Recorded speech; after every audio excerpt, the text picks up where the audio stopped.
BJP রাজ্য দপ্তর থেকে বলছে ওরা নাকি বাংলায় ৭৫ লক্ষ চাকরি দেবে। আমি বিজেপির দিলীপ ঘোষ এবং নরেন্দ্র মোদীকে জিজ্ঞেস করতে চাই, 2016 নির্বাচনের আগে যে বিজেপি বলেছিল যে বিজেপি সরকার ক্ষমতায় এলে প্রতি বছরে 2 কোটি করে চাকরি দেবে, সেই বিজেপিকে বলুন আগে 2 কোটি চাকরি দিতে, তারপর ৭৫ লক্ষের স্বপ্ন দেখাতে। আমরা ভাওতায় বিশ্বাস করি না, আমরা মিথ্যা কথায় বিশ্বাস করি না। এই বর্বর জুমলা পার্টি নির্বাচনের আগে অনেক চাকরির প্রতিশ্রুতি দেবে। বিজেপি চাকরির প্রতিশ্রুতি দিলে জিজ্ঞেস করুন কেন বিগত 6 বছরে সারা ভারতবর্ষের 2 কোটি বেকার তারা তৈরি করলো? কেন 40% মানুষ কাজ হারালো বিজেপির জামানায়? এই বিজেপিকে জিজ্ঞেস করুন যারা 15 লক্ষ টাকার স্বপ্ন ভারতবর্ষের মানুষকে দেখিয়েছিল, যারা বলেছিল রাত্রি 8টার সময় জাদুকরের মতো দাঁড়িয়ে বলেছিল আজ রাত থেকে 1000 টাকার নোট বাতিল, আজ রাত থেকে 500 টাকার নোট বাতিল। যুক্তি কি ছিল? বলেছিল নোটবন্দি করে ওরা কালো টাকা উদ্ধার করবে। কত কালো টাকা উদ্ধার হয়েছে? অমিত শাহকে জিজ্ঞেস করুন কত কালো টাকা উদ্ধার হয়েছে। নরেন্দ্র মোদীকে জিজ্ঞেস করুন কত কালো টাকা উদ্ধার হয়েছে। আর আমরা তৃণমূল কংগ্রেসের সরকার ক্ষমতায় আসবার আগে 2011 ম্যানিফেস্টোয় বলেছিলাম যে 2011 তৃণমূল সরকার প্রতিষ্ঠিত হলে সিঙ্গুরের জমি ফিরবে। আমরা জমি ফিরিয়েছি। আমরা বলেছিলাম জঙ্গলমহল হাসবে, জঙ্গলমহলে হাসি ফুটিয়েছি। আমরা বলেছিলাম পাহাড় হাসবে, আজকে পাহাড়ের মাটিতে কোনো গন্ডগোল নেই। এখানে তৃণমূল কংগ্রেসের সঙ্গে বিজেপির তফাৎ। আর কিছু বললেই বিজেপি বলছে, টিভিতে বসে একটা কথা খুব বেশি বলে, বিজেপি বলে তৃণমূল কংগ্রেস নাকি কাঠমান্ডির পার্টি। আমার হাতে যেটা রয়েছে, আমি তো এখানে সংবাদ মাধ্যম আছে, ফেসবুক আছে, সবাই আছে, ওপেন পাবলিক জায়গায় দাঁড়িয়ে বলছি, বিলটা হচ্ছে ভারতীয় জনতা পার্টি মুরলীধর সেন লেন, কলকাতা 73, ভাদুলিয়া কোলমাইন। তারা বিজেপির পার্টিকে পার্টি অফিসের টাকা দিচ্ছে বিলে। কত? 10 লক্ষ টাকা। 10 লক্ষ টাকার বিল কোনদিন শুনেছেন? 10 লক্ষ টাকার বিল কেটে বিজেপি আজকে বলছে, তৃণমূলকে বলছে কাঠমান্ডির পার্টি। আমি পাবলিকলি ভাঙড়ের মাটিতে দাঁড়িয়ে বলছি বিজেপি কাঠমান্ডির পার্টি, বিজেপি তোলাবাজদের দল।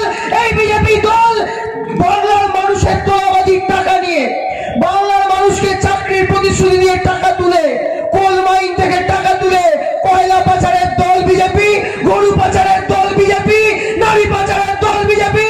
তোমার যদি দম থাকে কেন্দ্রীয় বাহিনী দিয়ে আমাকে গ্রেফতার করবে, আমি প্রমাণ সহ মানুষের দরবারে দাঁড়িয়ে বলে গেলাম। সুতরাং যারা আজকে বিজেপির সবচেয়ে বড় বন্ধু হয়েছে, যে সিপিএম একসময় এই বাংলার মাটিতে সিঙ্গুর থেকে নেতাই, নন্দীগ্রাম থেকে সাইবাড়ি, কখনো ভাঙড় থেকে ওদিকে হাড়োয়া, বর্ধমানের রায়না থেকে মঙ্গলকোট, কংগ্রেস করবার অপরাধে, তৃণমূল কংগ্রেস করবার অপরাধে তৃণমূলের যারা অঞ্চলের কর্মী, বুথের কর্মী অনেক অত্যাচার করেছিল, সেই সিপিএম কে 2011 সালে 34 বছরের জগদ্দল সিপিএম কে বিদায় দিয়েছিলেন আপনারা। এই ভাঙড়ের মানুষ, আপনারা আরাবুল ইসলামের সঙ্গে থেকে সিপিএম এর বিরুদ্ধে এক হয়ে লড়াই করেছেন। আর আজকে আপনারা এই শ্যামনগরের মিটিং এ বলুন আগামী 2021 নির্বাচনে জুমলাবাজ বিজেপির বিরুদ্ধে লড়বেন তো? লড়বেন তো? হাত তুলে, 2 হাত তুলে বলুন, লড়বেন তো? বিজেপিকে তাড়াবেন তো? আগামী দিন আপনাদের প্রত্যেককে ঐক্যবদ্ধ থাকতে হবে। সুভাষিসদা যে কথা বলছিল, আমি সব জায়গায় একটা কথা বলে আসছি, বিজেপি দলের প্রচুর টাকা, বিজেপি দল প্রচুর টাকা নিয়ে বাংলায় নির্বাচন করতে আসছে। রাতের অন্ধকারে যখন হয়তো আপনার পঞ্চায়েত সমিতির যে সভাপতি, যে হয়তো জেলা পরিষদের মেম্বার, সে হয়তো আপনার কাজ নিয়ে তার বাড়িতে, তার অফিসে ব্যস্ত, আপনার বাড়িতে মুখে কালো কাপড় বেঁধে বিজেপির নেতারা রাত্রি 1টা-2টায় ঘুরবে। বাড়িতে এসে বলবে টাকা দিচ্ছি, কাউকে 15,000 টাকা দেবে, 20,000 টাকা দেবে, 10,000 টাকা দেবে।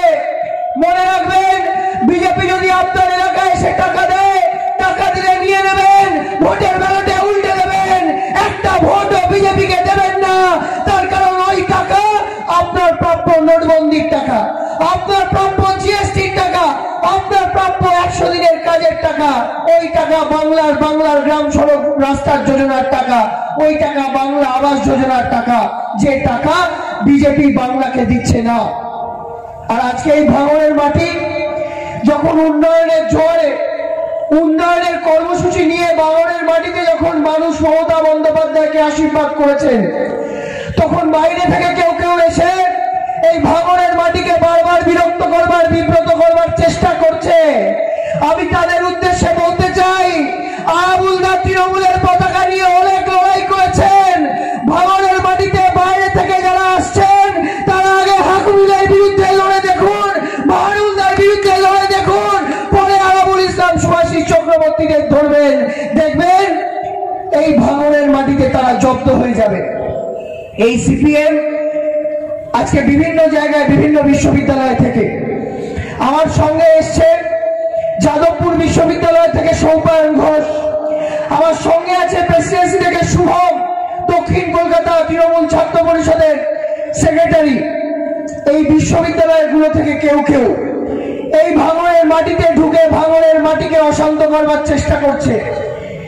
বিজেপি যেমন বলে গরুর দুধে সোনা পাওয়া যায়, বিজেপির দিলীপ ঘোষ বলে গরুর দুধে নাকি সোনা পাওয়া যায়।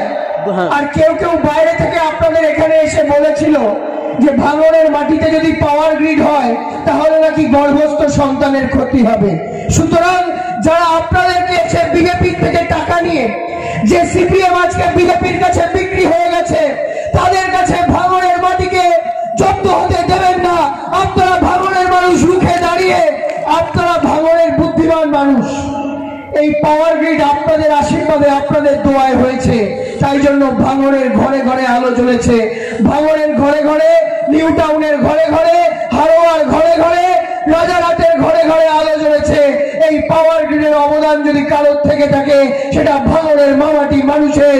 এই ভাঙনের মামাটি মানুষ আপনারা ঐক্যবদ্ধ হয়ে উন্নয়নের সাথ দিয়েছেন, তাই আপনাদেরকে তৃণমূল কংগ্রেসের পক্ষ থেকে আপনাদের চরণে শত কোটি প্রণাম জানাই, সালাম জানাই। আর কোন সিপিএম আজকে বিরোধিতা করছে? কোন সিপিএম? ত্রিপুরার সেই সিপিএম, বুদ্ধবাবুদের সেই সিপিএম, যে সিপিএম বলেছিল আমরা 235, ওরা 30, মানুষ সেই ঔদ্ধত্য ভেঙে চুরমার করে দিয়ে মমতা বন্দ্যোপাধ্যায়কে ক্ষমতা এনেছিলেন। তারপরে সিপিএম এর মেরুদণ্ডটা রাজনৈতিকভাবে ভেঙে গিয়েছিল। আর আজকে সেই সিপিএম বিজেপির হাত ধরে বাঁচতে চাইছে। বিজেপি দলের সাংসদ অর্জুন সিংহ যতবার পুলিশ তাকে গ্রেফতার করবার চেষ্টা করছে, যতবার অস্ত্র আইনে মামলা হচ্ছে, যতবার তার বিরুদ্ধে কেলেঙ্কারির বিরুদ্ধে মামলা হচ্ছে, ততবার তার হয়ে নির্বাচন কোর্টে গিয়ে লড়ছে কে? সিপিএম এর বিকাশ রঞ্জন ভট্টাচার্য। এটা হচ্ছে কোর্টের কাগজ। সিপিএম এর Bikash Ranjan Bhattacharya versus Arjun Singh versus state of West Bengal. মামলাটা লড়ছে কে? দেখুন, মিস্টার বিকাশ রঞ্জন ভট্টাচার্য। অর্থাৎ সিপিএম আজকে বিজেপির কাছে বিক্রি হয়ে গেছে। মনে রাখবেন, ওরা সেই সিপিএম যারা হারবাদ হয়ে আপনাদের রক্ত ঝরিয়েছিল। আর আমরা সেই তৃণমূল, যে তৃণমূল কন্যাশ্রী নিয়ে, খাদ্যসাথী নিয়ে, যুবশ্রী নিয়ে, ঐক্যশ্রী নিয়ে আপনার ঘরে ঘরে দুয়ারে সরকার পৌঁছে দিয়েছে। তাই আমরা তৃণমূল কংগ্রেস আপনার রক্ত দেব, জীবন দেব, ঘাম দেব, নিজেদের বিক্রি করব না, ঝান্ডা বিক্রি করব না, আত্মসমর্পণ করব না। নরেন্দ্র মোদী, তোমাকে বাংলার মাটিতে দাঁড়িয়ে ক্ষমা চেয়ে যেতে হবে, এই শপথ আপনাদেরকে করতে হবে। আজকে কেউ কেউ বলছে অনেক অনুগামী তৈরি হয়েছে, আর মিটিং এর মাঠে দাঁড়িয়ে কেউ কেউ বলছে আমি অকৃতদার, কেউ বলছে আমি অকৃতদার। আর আমি তৃণমূল কংগ্রেসের একজন কর্মী হিসেবে বলছি, 2000 সালে তৃণমূলের টিকিটে কাউন্সিলর হয়েছ, বিধায়ক হয়েছ, মন্ত্রী হয়েছ, তুমি অকৃতজ্ঞ, অকৃতজ্ঞ, অকৃতজ্ঞ। যে নিজের রাজনৈতিক বাবা মাকে ভুলে যায়, রাজনৈতিক মাটিকে ভুলে যায়, যে তৃণমূল কংগ্রেসকে অস্বীকার করে আজকে বিজেপির সঙ্গে টেবিলের তলায় চুক্তি করে, তারা অকৃতজ্ঞ, তারা বেঈমান। সেই বেঈমানদের আগামী দিন বাংলার মানুষ বঙ্গোপসাগরে ছুঁড়ে ফেলে দেবে। আর মনে রাখবেন, 2021 সালে তৃণমূল কংগ্রেসের সরকার ক্ষমতায় আসবার পরে তৃণমূল কংগ্রেসের দরজা তোমাদের জন্য চিরতরে বন্ধ হয়ে যাবে। তখন তৃণমূল কংগ্রেস আপনারা করবেন। আপনারা যারা বুথে কাজ করেন, যারা এই ঝান্ডাগুলো বেঁধেছেন, যারা এই ফ্লেক্স গুলো বেঁধেছেন, আপনারা এই তৃণমূলের সম্পদ। আমরা দাদা চাই না, আমরা অন্য কোন নেত্রী চাই না। আমাদের সঙ্গে আছে মমতা, সামনে আছে জনতা। আমরা ভয় পাই না, আমরা লড়তে জানি। যে নেত্রী 34 বছর ধরে লড়তে লড়তে, যার মাথায় আজকে 22টা সেলাই, যার হাতের আল্লাটা সিবিআই এর অত্যাচারে থেতলে দেওয়া, যার কোমরটা সিঙ্গুরের মাইতিপাড়ায় ডানকুনিতে পুলিশের লাঠিতে দুমড়ে দেওয়া, মুচড়ে দেওয়া, সেই নেত্রীকে কেউ যদি হুঙ্কার দেয় যে লড়াইয়ের ময়দানে দেখা হবে, আমরা বলছি আমরা বাংলার তৃণমূল, দেখা হবে। তোমরা বিজেপির সঙ্গে থাকবে, আমরা মানুষের সঙ্গে থাকবো। লড়াইয়ের ময়দানে দেখা তো হবেই। আগামী দিন 2021 নির্বাচনে রাজনৈতিক ভাবে তোমাদের জামানত জব্দ করে গুজরাটের গান্ধীনগরে ঢুকিয়ে দেওয়া হবে। সুতরাং মনে রাখবেন, যখন ব্রিটিশরা ভারতের মাটিতে অত্যাচার করেছিল, তখন একদিকে যেমন স্বাধীনতা সংগ্রামীরা লড়াই করছিলেন, সেই সময় কিন্তু মনে রাখবেন বাংলার কিছু কিছু দালাল তারা ব্রিটিশের দালালি করত, কিছু জমিদার তারা ব্রিটিশের দালালি করত, আর মানুষ লড়াই করত, স্বাধীনতা আন্দোলনের সংগ্রাম করত। যারা ব্রিটিশের দালালি করেছে, ইতিহাস তাদের বলেছে তারা মীর জাফর।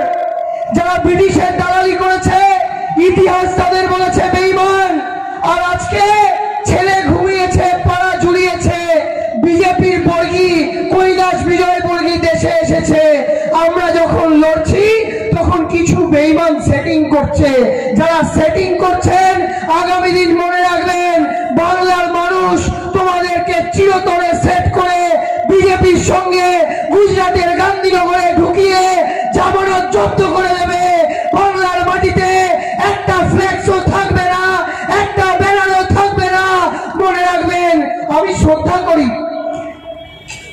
আমি অনেক ছোটবেলা থেকে যখন মমতা বন্দ্যোপাধ্যায়কে দেখেছি, তার সঙ্গে সুভাষিস চক্রবর্তীকেও দেখেছি। মনে রাখবেন, এজেন্সি দিয়ে ফ্লেক্স লাগিয়ে নেতা হওয়া যায় না। এজেন্সি দিয়ে ফ্লেক্স লাগিয়ে 200 টাকা 300 টাকা দিয়ে নেতা হওয়া যায় না। আর প্যারাশুটের কথা বলছে, সিঁড়ির কথা বলছে, সিঁড়ি দিয়ে 35টা সিঁড়ি টপকে টপকে বিধায়ক হয়েছে, মন্ত্রী হয়েছে, নেতা হয়েছে। আর যে নেতা করেছে সেই জননেত্রী মানুষের সঙ্গে মাটিতে থেকে গেছে, তাই সে জননেত্রী। আকাশে একটাই সূর্য, তার নাম মমতা বন্দ্যোপাধ্যায়। এই ভাঙড়ের মাটিতে আপনারা হিন্দু, মুসলমান, শিখ, ইসাই ঐক্যবদ্ধ হয়ে আপনারা লড়াই করবেন, এবং এই লড়াইতে আপনারা প্রত্যেকে মানুষের কাছে গিয়ে মানুষের কথা শুনে আপনাদেরকে একটা জিনিস বুঝতে হবে, বাংলায় মমতা বন্দ্যোপাধ্যায় আছেন বলে এই যে এত মহিলারা এসে বসে আছেন। এই যে মা কাকিমারা বাড়িতে ফিরে রান্না করতে যাবেন, কালকে রান্নার গ্যাসের দাম কত টাকা বেড়েছে? 50 টাকা। গত সপ্তাহে কত বেড়েছিল? আরো 50 টাকা। কত বাড়লো? 100 টাকা। আর এই বিজেপি বলেছিল ক্ষমতায় এলে গ্যাসের দাম বাড়বে না, পেট্রোলের দাম বাড়বে না, ডিজেলের দাম বাড়বে না। কি বলেছিল তো? বলেছিল তো গ্যাসের দাম বাড়বে না, পেট্রোলের দাম বাড়বে না, ডিজেলের দাম বাড়বে না। এই বিজেপির জামানায় এক মাসে পেট্রোলের দাম বেড়েছে 22 বার, এক মাসে ডিজেলের দাম বেড়েছে 23 বার, আর 2 সপ্তাহের ব্যবধানে রান্নার গ্যাসের দাম বেড়েছে 100 টাকা। সুতরাং মনে রাখবেন, মমতা বন্দ্যোপাধ্যায়, আজকে আপনারা বাড়িতে গ্যাসের দামটা যদি একটু বেশি হয়, যদি বাড়িতে একটু সয়াবিন থাকে, কেউ বাড়িতে ঘুগনি রান্না করেন, আগে মায়েরা কি করতো? একটু মটরে প্রেসার কুকারে সেদ্ধ করে নিতে, যাতে ঘুগনির কড়াইটা তাড়াতাড়ি সেদ্ধ হয়ে যায়, গ্যাসটা কম পড়ে, কিংবা জলে ভিজিয়ে রাখতো। আর এখন মায়েরা যে বলবে যে ওরে আজকে মাংস করতে পারছি না, মাছ করতে পারছি না, একটু আলু সেদ্ধ ভাত দিয়ে খেয়ে নে, মায়েরা সে কথাও আজকে বলতে পারছে না। কেন জানেন? বিজেপি একটা বিল এনেছে, কৃষক বিলে নামে ফসলের উপর থেকে এমএসপি তুলে নিয়েছে, আর অত্যাবশ্যকীয় পণ্য থেকে চাল বাদ দিয়েছে, ডাল বাদ দিয়েছে, আলু বাদ দিয়েছে, পেঁয়াজ বাদ দিয়েছে, সরষের তেল বাদ দিয়েছে, আর খাদ্যশস্য বাদ। আর মোদি বলছে শুধু দাঙ্গাবাদ। আমরা সেই দাঙ্গাবাদের বিরোধিতা করি। যারা আপনার নুন ভাত খাওয়ার ক্ষমতা কেড়ে নেয়, যারা আপনার আলু সেদ্ধ ভাত খাওয়ার অধিকার কেড়ে নেয়, আপনারা কি তাদের সঙ্গে থাকবেন? আপনারা কি তাদের সঙ্গে থাকবেন? জোরে বলুন আওয়াজ করে, বিজেপির সঙ্গে থাকবেন? তৃণমূলের সঙ্গে থাকবেন তো? লড়বেন তো? এক হয়ে লড়বেন তো? সুতরাং আপনারা একটা জিনিস বুঝবেন, কালকে একটা রিপোর্ট বেরিয়েছে, নিশ্চয়ই শুভাশিস দ্বারা পেয়েছেন সাংসদ হিসেবে। গতকালকেই একটা রিপোর্ট বেরিয়েছে, সারা দেশে নারী নিরাপত্তায় উত্তরপ্রদেশে অত্যাচার বেড়েছে মহিলাদের ওপর 53%, রাজস্থানে মহিলাদের ওপর অত্যাচার বেড়েছে 39%। আর শুনলে খুশি হবেন আপনারা বাংলার মানুষ, বাংলার মহিলাদের উপর অত্যাচার কমেছে 21%। তাই গর্ব করে বলুন আমরা সেই বাংলায় থাকি যে বাংলার কলকাতা দেশের মধ্যে মেয়েদের জন্য সবচেয়ে নিরাপদ শহর। আর অন্যদিকে চলে যান উত্তরপ্রদেশে, উত্তরপ্রদেশের হাথরাসে আমরা দেখেছি কিভাবে একজন দলিত বোনের উপর অত্যাচার করে খুন করা হয়েছে। আমরা দেখেছি বলরামপুরে, দেখেছি আমরা রাজস্থানে, দেখেছি মধ্যপ্রদেশে কিভাবে দিনের পর দিন মেয়েরা লাঞ্ছিত হয়েছে, অত্যাচারিত হয়েছে। আর বিজেপি মিছিল করে বলছে যে বাংলায় নাকি মহিলাদের নিরাপত্তা নেই। উত্তরপ্রদেশের হাথরাসে যে বোনটি আমার ধর্ষিত হয়েছে, যিনি ধর্ষণ করেছেন একজন অভিযুক্তের নাম হচ্ছে সন্দীপ। সন্দীপের বাবার, এই ডান দিকের ভদ্রলোক হচ্ছে সন্দীপের বাবা, কার ছবি সঙ্গে, কার ছবি ধর্ষকের বাবার সঙ্গে কার ছবি? আপনারা বলুন, জোরে বলুন। অর্থাৎ ধর্ষকের বাবার সঙ্গে একদিকে নরেন্দ্র মোদী আর একদিকে উত্তরপ্রদেশের মুখ্যমন্ত্রী যোগী আদিত্যনাথ। তাই সারা দেশ জুড়ে আওয়াজ উঠেছে, আর নেই দরকার ধর্ষক বিজেপির সরকার, আর নেই দরকার ধর্ষক যোগীদের সরকার, আর নেই দরকার নারী নির্যাতনের বিজেপির সরকার। তাই আপনারা মনে রাখবেন, যতক্ষণ বাংলার মাটিতে আপনারা মমতা বন্দ্যোপাধ্যায়কে রাখছেন, ততক্ষণ মনে রাখবেন বাংলার মাটি শান্ত থাকবে, বাংলার মাটি সুরক্ষিত থাকবে। তাই যে সিপিএম আজকে বিজেপির কাছে বিক্রি হয়ে গিয়ে বড় বড় কথা বলছে, আমি আরেকটা প্রমাণ আপনাদের দেখাবো, আগের মিটিং এ এসে দেখিয়ে গেছি। সেটা হচ্ছে, এরা হচ্ছে বিজেপির এই সিপিএম এর দলীয় মুখপাত্র গণশক্তি। আগে বাড়ি বাড়িতে সাইকেলে করে গিয়ে গণশক্তি দিয়ে আসতো, ঠিক তো? সিপিএম এর ক্যাডাররা বাড়ি বাড়ি গিয়ে গণশক্তি দিয়ে আসতো। আর গণশক্তি না নিলে বিপিএল কার্ড হতো না, গণশক্তি না নিলে পাকা বাড়ি পেতেন না, গণশক্তি না নিলে বাড়ির সামনে টিউবলাইট মানে ইলেকট্রিক পোস্টের আলোটা ভেঙে দিয়ে চলে যেত। সেই গণশক্তি 235 সিপিএম এর গর্বের বামফ্রন্টের গণশক্তি বিক্রি হয়ে গেছে বিজেপির কাছে, নরেন্দ্র মোদীর কাছে বিক্রি হয়ে গেছে। আমরা ধিক্কার জানাই, ঘেন্না করি এই সিপিএম কে, ঘেন্না করি এই কংগ্রেসকে, ঘেন্না করি এই বিজেপিকে, যারা দাঙ্গাবাজদের কাছে নিজেদের দলটাকে বিক্রি করে দিয়েছে। আমরা তৃণমূল কংগ্রেস, মনে রাখবেন এই দাদা বলছিলেন দুয়ারে সরকার। আমি আপনাদের একটা কথা বলি, যদি আপনার খাদ্য সাথী দরকার, আসছে আপনার দুয়ারে সরকার। যদি আপনার সবুজ সাথী দরকার, আসছে আপনার দুয়ারে সরকার। যদি আপনার সবুজ সাথী দরকার, রয়েছে আপনার দুয়ারে সরকার। চিন্তা করবার কিছু নেই। মমতা বন্দ্যোপাধ্যায় যতদিন আছেন ততদিন মনে রাখবেন মাথার উপর বাংলা আবাস যোজনার বাড়ি আছে, রাস্তাটা গ্রাম সড়ক যোজনার রাস্তা।